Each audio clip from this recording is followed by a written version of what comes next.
মুন্সিগঞ্জের শ্রীনগরে একটি রেস্টুরেন্ট গ্যাস সিলিন্ডার থেকে আগুন লেগে অগ্নিকাণ্ডের ঘটনা ঘটেছে। সোমবার 6 এপ্রিল সকাল 9:30টার দিকে ভাগ্যকুল রোড এলাকায় এই ঘটনা ঘটে।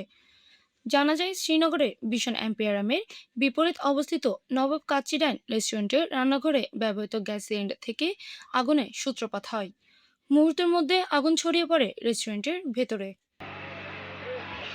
খবর পেয়ে শ্রীনগর ফায়ার সার্ভিস স্টেশনের দুটি ইউনিট দ্রুত ঘটনাস্থলে পৌঁছে আগুন নিয়ন্ত্রণে আনে।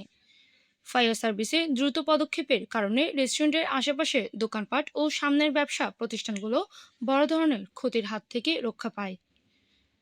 অগ্নিকাণ্ডে রেস্টুরেন্টের আসবাবপত্র, সৌন্দর্যবর্ধনের ডেকোরেশন সামগ্রী, কিছু ফার্নিচার এবং রান্নাঘরের অংশবিশেষ পুড়ে গেছে বলে জানা গেছে।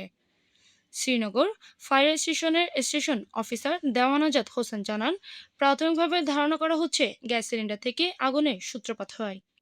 রেস্টুরেন্টের মালিক মোহাম্মদ আনোয়ার হোসেন বাবু, তবে অগ্নিকাণ্ডে কোনো হতাহতের ঘটনা ঘটেনি বলে নিশ্চিত করেছে ফায়ার সার্ভিস। মুন্সিগঞ্জ প্রতিনিধি আনিসুর রহমান রলিনের পাঠান তথ্য ভিডিও চিত্রে পিয়াবে কাতর টিভি।